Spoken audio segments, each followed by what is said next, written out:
Hello la LTN Team, bienvenue dans l'émission longue du jour. Aujourd'hui, on va comme d'habitude faire un tour sur les news de notre écosystème préféré. On va également regarder ce qui se passe sur les graphiques et qu'est-ce que l'on peut en tirer à la baisse ou à la hausse. Et surtout, on va se poser une question. Est-ce que les cryptos sont en vacances de Noël comme tout le monde? Ou est-ce que on peut avoir une surprise et potentiellement, pendant que tout le monde est en vacances, une explosion?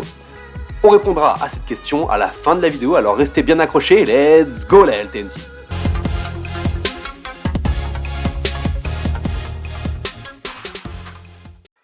On commence le tour des news avec le Salvador qui a annoncé faciliter l'approbation de la citoyenneté du Salvador du coup aux donateurs de Bitcoin. On avait déjà donné cette info lors d'un short la semaine dernière. Et ben c'est en train d'avancer très vite parce qu'il y a une loi du coup qui a été votée dans le pays pour faciliter cela. On le sait, le Salvador est un pays pionnier dans tout ce qui est blockchain, d'accord, parce que son président est vraiment très crypto-friendly, c'est le cas de le dire. Et donc, ils veulent attirer le plus les investisseurs du coup en crypto-monnaie qui, selon moi, est quand même le futur du monde. Selon du coup Nayib Bukele également, du coup, il désire que tous les investisseurs, les gros investisseurs, en tout cas la plupart, viennent dans son pays et pour ça, il leur donne même la nationalité salvadorienne. D'ailleurs, en parlant d'Amérique du Sud, une info qui est peut-être passée un peu inaperçue pour certains, c'est l'Argentine.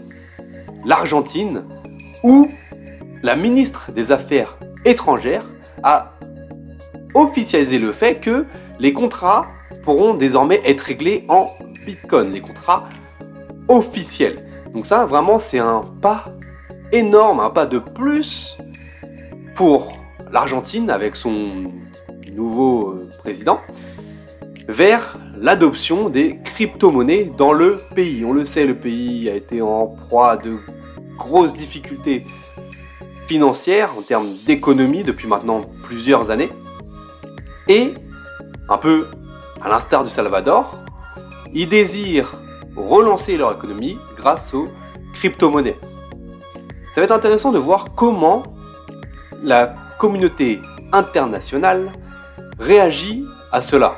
Pourquoi ? Parce que je ne suis pas sûr que les grandes puissances désirent que des plus petits États, même si pour l'Argentine c'est plus ou moins vrai, prennent le lead mondial grâce à leur activité, on va dire, pionnière en termes de crypto-monnaie et de blockchain dans le pays. Donc ça va être très intéressant. Moi je pense tout simplement qu'ils veulent mettre de côté le Bitcoin pour pouvoir mettre en place leur CBDC et qu'on puisse utiliser en gros que leur CBDC. C'est-à-dire qu'on aura un peu comme aujourd'hui les CBDC qui seront équivalents à la monnaie fiat qu'on connaît aujourd'hui, donc le dollar ou l'euro par exemple, et le Bitcoin lui qui sera équivalent à l'or tout simplement. Donc l'or qui ne sert pas vraiment de monnaie d'échange aujourd'hui, ça l'a été pendant un certain temps, on le sait, le Bitcoin aujourd'hui il sert également de monnaie d'échange pour certaines transactions, mauvaises ou bonnes, hein, d'ailleurs ça c'est tout à chacun comme pour tout.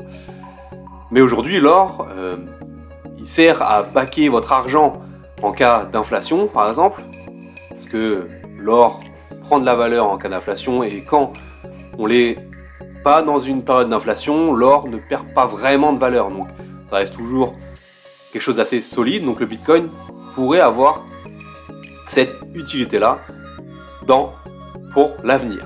Maintenant, je voulais parler d'une chose, c'est du Solana.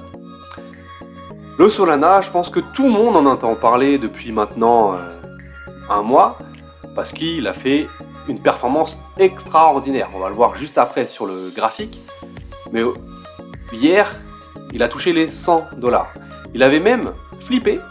C'est-à-dire que là, on sait, il est passé cette semaine à la 5e position au niveau du ranking des crypto-monnaies. Il est du coup devant le XRP désormais, avec ici on voit la capitalisation boursière entre les deux. Et hier, quand il a touché les 100 $, il est passé devant le BNB. D'accord, il était du coup numéro 4. Donc, on est sur un x10. C'est-à-dire qu'il est passé de 10 $ à 100 $ en quelques semaines. C'est énorme. Maintenant, je vais vous montrer ici Arthur Hayes, du coup, qui est le cofondateur de BitMEX, l'exchanger BitMEX.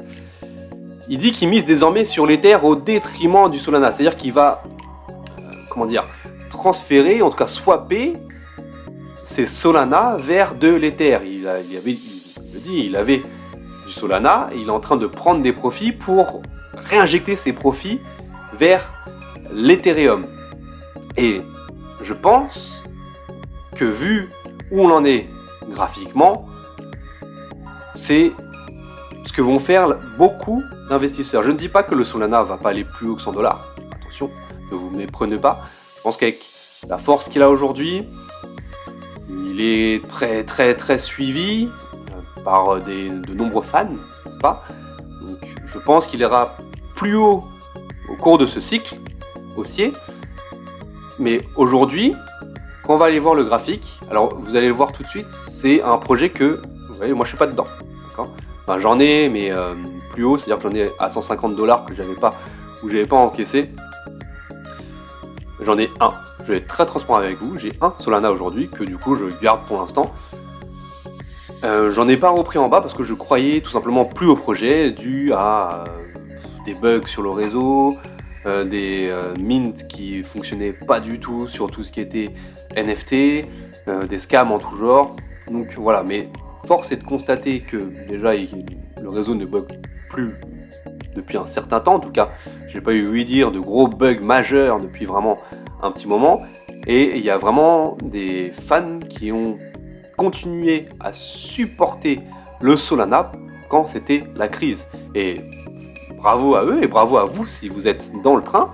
Parce que, c'est-à-dire que si vous achetez du Solana ici aux alentours de 10 $, entre 10 et 26 on va dire, bah, vous avez acheté quand plus personne ne croyait au Solana. Et moi, le premier, je suis transparent avec vous, je ne croyais pas en Solana. Et je me suis trompé, c'est clair et net, je me suis trompé. C'est pour ça que vous voyez mon graphique est vierge, c'est-à-dire que je ne le suivais vraiment pas. Maintenant, je pense que on est sur une zone où il va falloir faire très attention. Déjà, 100 $, c'est un prix psychologique. Parce que 100 $, c'est quelque chose c'est un chiffre rond, on arrive à 3 digits. Donc, on est à... Le top, vous voyez, il est à 250 $. Donc, on est à un x2 de quasiment, enfin, un peu moins de l'ATH du Solana. Donc, je pense qu'il faut faire très attention. Et on est dans une zone, ici, où le prix, vous voyez, il a travaillé ici plusieurs fois entre janvier 2022 et avril 2022, donc pendant 4 mois, ici dans cette zone-là. Ici c'était une zone où on avait laissé de l'imbalance auparavant. Donc de l'imbalance, c'est-à-dire que on avait laissé une zone de prix en fait qui n'avait pas été travaillée. Vous voyez là, une bougie très impulsive ici, où on laisse une zone de prix non travaillée, où le prix du coup est venu travailler par la suite. On est vraiment dans cette zone-là aujourd'hui. D'accord ? Donc, pour moi, c'est une zone de profit. Si j'avais pris du Solana à 10 $, je n'aurais pris des profits pour être un peu pédagogique. Ici, à un x2, on va dire, si on avait pris entre 10 $ et 25 $, donc j'aurais pris à environ 50 $, un peu moins, 49 $, et j'aurais pris ici à 100 $. Donc c'est une belle zone de prise de profit, d'accord ? Et en plus de ça, on est sur une grosse zone de travail. Donc, oui, je pense que Arthur Hayes a raison. Aujourd'hui, il faut prendre des profits, peut-être pour aller swapper sur des tokens qui n'ont pas encore explosé. Et pour aller reprendre après du Solana, moi, possible que j'en reprenne derrière si on vient retracer ici aux alentours des 40-45 $. C'est ma zone de prix pour racheter du Solana. Maintenant, pour savoir où est-ce qu'on va, l'Ethereum, pour moi, n'a pas encore vraiment fait cette poussée verticale comme on a pu le connaître sur Solana ou même sur le Bitcoin. D'accord ? Il a cassé cette zone des 2150$ par le haut, et depuis il travaille juste au-dessus, c'est-à-dire qu'il a essayé de partir un peu vers le haut à 2300, et puis là il est revenu travailler à 2150, et puis il est en train de ranger. Mais pour moi il y a encore vraiment de la place pour aller chercher plus haut, pour quasiment aller chercher les 3000$, et pour le moment l'Ethereum n'a pas fait encore ce travail d'explosion vers le haut, donc on peut s'attendre à ce que les gains qui ont été faits sur l'écosystème Solana, parce que Solana a explosé, mais également son écosystème derrière, viennent sur Ethereum et son écosystème également. Donc c'est à surveiller, mais c'est une piste que vous devez creuser de votre côté si bien sûr vous avez envie d'investir dans l'Ethereum et que vous avez des gains sur le Solana ou du liquide, du cash que vous pouvez allouer à l'Ethereum. Maintenant, j'aimerais qu'on parle d'une chose, c'est les ETF, d'accord ? Parce que je disais en début d'émission, c'est est-ce que les crypto-monnaies vont être en vacances ? Alors avant de répondre à cela, je vais répondre à cela à la fin. On va d'abord voir, il y a Hong Kong qui ouvre ses portes aux ETF crypto au comptant. Alors il ne précise pas que c'est au Bitcoin, mais on se doute que ce sera d'abord sur les grosses crypto-monnaies qui sont du coup le Bitcoin et l'Ethereum en premier lieu. Hong Kong qui s'ouvre à ça, je pense que c'est pas une surprise, parce que si les États-Unis approuvent un ETF, il est clair et net que le monde suivra. Hong Kong, derrière, est une place forte au niveau économique et également au niveau des crypto-monnaies, parce qu'on sait que Hong Kong est une place où on est un peu plus crypto-friendly avec les crypto-monnaies que d'autres pays ou d'autres continents. Donc, c'est déjà un très bon point et c'est assez intéressant de voir qu'ils annoncent ça aujourd'hui, le 23 décembre, alors qu'on est à l'approche d'une coupure entre Noël et Jour de l'An. Et là, on a aussi un titre ici sur Cointelegraph qui nous dit que l'approbation des ETF Bitcoin au comptant reste envisageable d'ici le 10 janvier 2024. Je ne sais pas si vous vous rappelez, mais il y avait une émission longue où je vous avais dit que pour moi, les ETF seraient approuvés début janvier 2024. Donc 10 janvier 2024, on est vraiment dans cette zone-là. Maintenant, on le sait, les marchés, on va dire normaux, donc tout ce qui est actions, indices, etc., vont être très calmes la semaine prochaine entre Noël et Jour de l'An, parce que les principaux acteurs seront tout simplement en famille. Voilà. Maintenant, la crypto-monnaie est un marché qui est ouvert 24 heures sur 24, 7 jours sur 7. C'est-à-dire que même toute l'année, quand les marchés traditionnels sont fermés le week-end, les cryptos, eux, continuent d'être ouverts. Alors, c'est vrai que les crypto-monnaies sont, le week-end en tout cas, peu volatiles. Souvent, quand il y a de la volatilité, c'est le dimanche soir, souvent. Mais en règle générale, ça reste très très calme. Maintenant, si vous voulez prendre tout le monde à contre-pied, que tout le monde aujourd'hui s'attend, on sait que les ETF vont arriver, mais que tout le monde s'attend à ce que les ETF soient approuvés début janvier 2024. C'est-à-dire que tout le monde se dit, allez, c'est les vacances, on y va, je vais aller manger mon foie gras, je vais aller boire mon champagne, et on reviendra sur les graphiques plus tard, début janvier.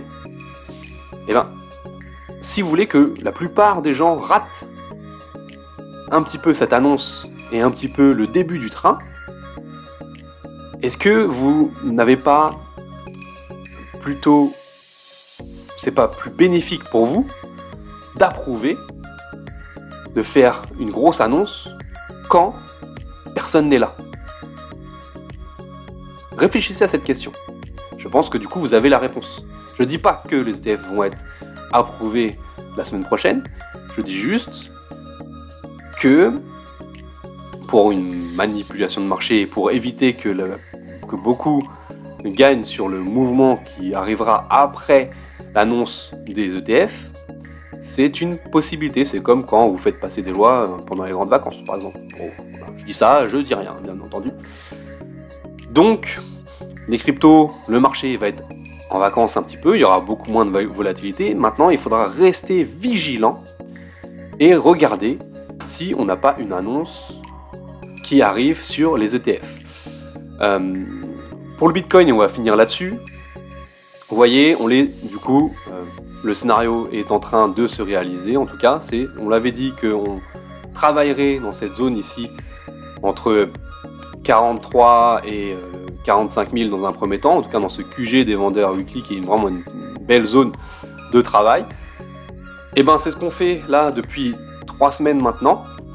Là, on revient sur la barre haute. Et je ne sais pas si vous nous suivez sur Twitter, si vous nous faites ou sur Threads. Si vous ne le faites pas, je vous invite à le faire. Je disais ce matin sur Twitter, c'était quelque chose de pédagogique, c'était est-ce que à cet endroit-là, vous êtes plutôt vendeur ou acheteur? Je vais vous donner, moi, mon avis. Moi, à cet endroit-là, comme je disais, en weekly, je suis sur une grosse zone. On a eu une belle montée. Je suis sur une grosse zone de vente où les vendeurs sont censés être forts. Donc, je suis plutôt vendeur ici. Alors, attention, on parle de trading. On parle de trading à court, moyen terme. C'est-à-dire que c'est sur des positions qui vont durer quelques heures ou maximum 1 ou 2 jours. D'accord? Donc, moi, qu'est-ce que j'attends ici? Alors là, on est sur du pédagogique. Qu'est-ce que j'attends ici? C'est, vous voyez, ici, on a une MA7 journalière. Vous voyez en plus qu'on a une espèce de range ici, c'est-à-dire entre 40 500 $ et le plus haut ici, 44 119 $. Où le prix, pour l'instant, est encadré. D'accord? Donc, moi, on revient sur la borne haute, je cherche une vente. En plus, couplé à cette grosse zone de vente, je cherche une vente. Je mets un stop au-dessus de ce plus haut-là, donc à peu près à 44 500, on va dire. J'attends une confirmation. Pour moi, la confirmation sera quoi? Ce sera une bougie impulsive baissière qui vient casser la MA7 ici en vert. À ce moment-là, je rentre en position avec un premier TP ici à 40 500, ouais, 700 $. Donc je prends un premier profit à cet endroit-là, je baisse mon stop loss au prix d'entrée, au prix où je serai rentré, donc qui sera à peu près, on va dire, à 42 000 $. Et mon TP final, moi, je mise sur une chasse au stop ici, là, tous les stops qui sont ici, donc revenir ici dans cette box rouge, où d'ailleurs on aura la MA200 qui va continuer un petit peu à monter et revenir également dans cette box rouge, donc TP 33 000 $, TP final pour ce mouvement correctif. Donc voilà, c'est vraiment de la pédagogie sur ce que je ferais si j'ai un signal bien sûr baissier sur le Bitcoin. Voilà, c'est tout pour aujourd'hui. Pour ma part, c'était ma dernière émission de l'année. J'espère que vous avez apprécié. N'hésitez pas à nous le dire en commentaire. Je vous laisse demain avec CG qui fera la dernière émission LTN de l'année 2023. Et on se retrouve dans une semaine en 2024, peut-être avec un nouvel ETF et peut-être du coup avec une explosion du BTC à la hausse. En attendant, n'hésitez pas à nous suivre sur Twitter et sur Threads. Si jamais il y a un mouvement qui se passe, on en parlera un petit peu dessus, même si on sera également plutôt off sur ce réseau également. Allez, ciao la LTN Team.